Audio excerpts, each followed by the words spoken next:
Autre nouveauté à découvrir également, une promenade théâtrale au sein du quartier de Bourgneuf.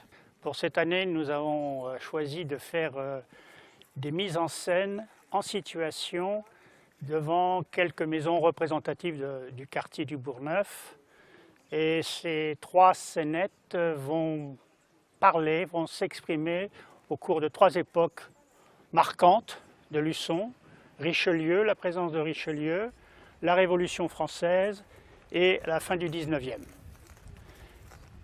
Au cours de ces 3 scénettes, les spectateurs vont accompagner un conteur qui va introduire le sujet et ensuite laisser les acteurs s'exprimer par leurs gestes et par leurs paroles.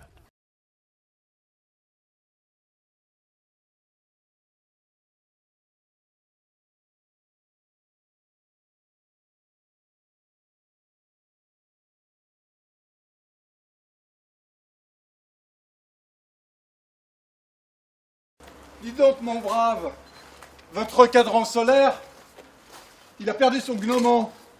Monseigneur, son gno quoi? Son gnomon. C'est la tige qui projette l'ombre. Habituellement, quand je passe ici, je jette un coup d'œil et j'ai l'heure. Richelieu dans les rues de Luçon. Il fallait bien les journées européennes du patrimoine pour revivre cette scène. Et en effet, parmi toutes les visites programmées tout au long du week-end, celle organisée par les membres de l'association du quartier du Bourgneuf a beaucoup plu.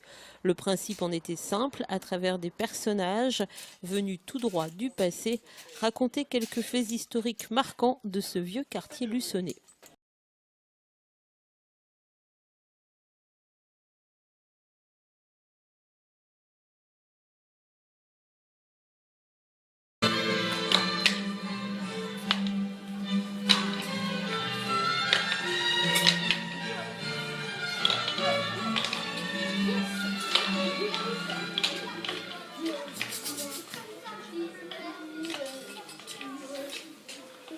Luçon, une ville chargée d'histoire.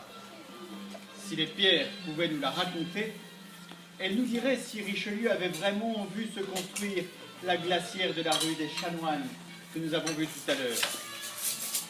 Ici, dans cette maison, des événements ont réellement eu lieu. Je m'en souviens, ceci est une histoire vraie. Il y a bien longtemps, dans cette demeure, habitait une famille heureuse et insouciante. Mais la barbarie des hommes, semant la terreur, devait tout changer. Gens qui m'écoutaient, essayons de nous transporter à une époque où la folie des hommes n'avait plus de limite. Nous sommes en l'an 1792. La Révolution française est à son paroxysme. Religion, morale, vengeance, haine obligent nos pauvres Vendéens à vivre dans la douleur et l'effroi. Alexandre Gilbert de Rorthais, lieutenant-colonel du roi, a quitté sa famille. Il est commandant dans l'armée des princes. Haussmann de Rorthais, né Duchaffaut, est demeurée à Luçon. Elle vit ici avec ses enfants et sa mère, Madame de Chevigné. Vers nous. Et l'une de ses sœurs. Elle vit ici une vie simple et familiale. Et le père Malherbeau, un prêtre réfractaire, il avait refusé de prêter serment à la Constitution de la République. Il est le précepteur des enfants Rorthais. Leur mère Haussmann, au risque de sa vie, le garde caché dans la maison.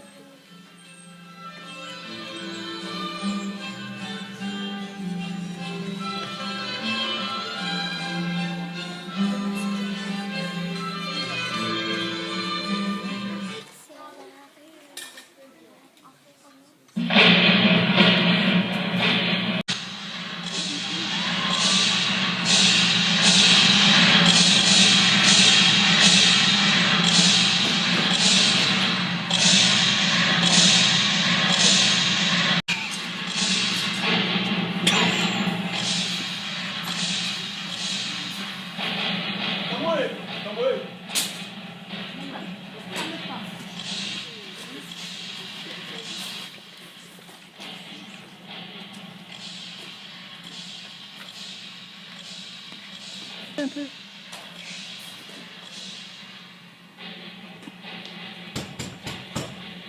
Pour la République, ouvrez!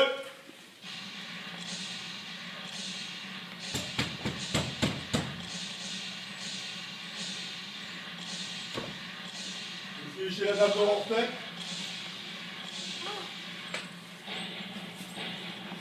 Au nom de la République, je viens arrêter la citoyenne de Rortet. Garde, faites sortir la famille de Rortet. Ouais.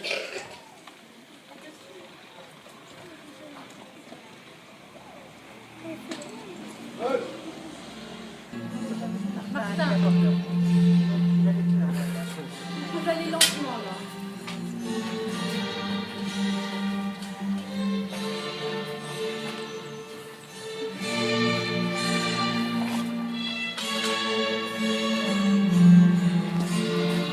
Voilà, très bien.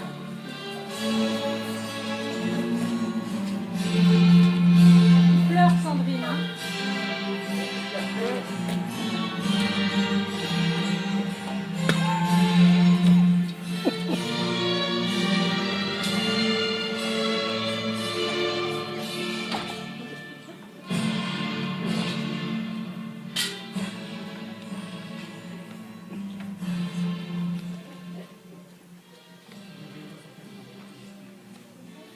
Après avoir été détenue à Fontenay-le-Comte, Madame de Rortet a été libérée par l'armée de Charette. Avec sa famille, les enfants, elle a rejoint les armées vendéennes. Arrêtée à Ernée en suivant la virée de Galerne en 1793, Madame de Rortet ne se nourrit pas d'illusions sur le sort qui l'attend. Aussi, lorsque les républicains veulent lui enlever ses enfants et la séparer d'elle, refuse-t-elle en ces termes: non, qu'ils meurent avec moi, car en mourant ils feront l'ornement du ciel, et s'ils restaient avec vous, ils mourraient impies et mauvais. Elle sera fusillée comme une brigande. Alexandre Gilbert de Rortet, son mari, est mort à Londres en 1804. Cette famille de Rortet-Marmande, près Mareuil, implantée dans cette terre vendéenne, a été ainsi anéantie par la tourmente révolutionnaire. Il ne reste plus de traces d'elle, hormis des actes d'état civil dans les archives. Et ces vieux murs, si pleins de charme, qui évoquent mieux que des mots les moments heureux qu'elle y a passés.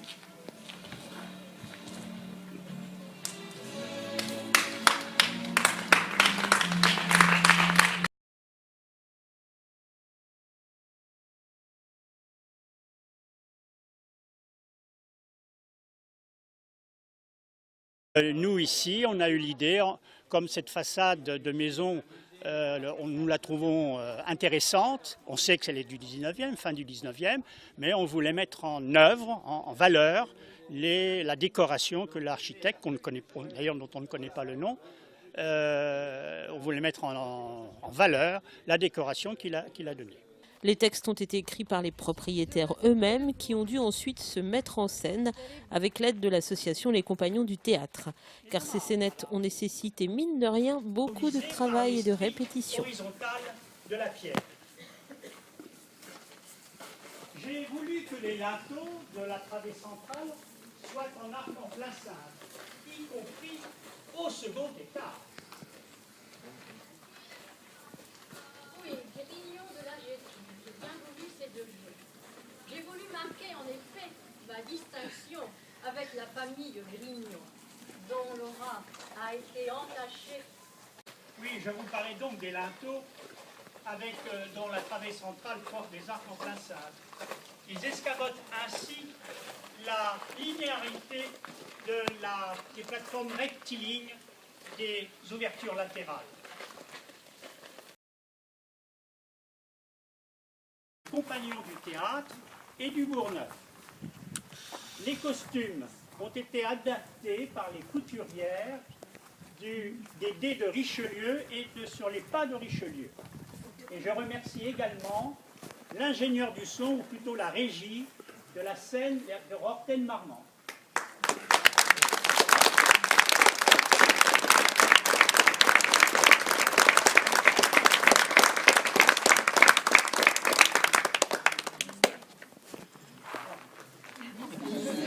mise en scène. La mise en scène. La mise en scène, il disait. La mise en scène, Madame Annick Grolot nous a beaucoup aidé dans la mise en scène terminale, c'est-à-dire pour ajuster les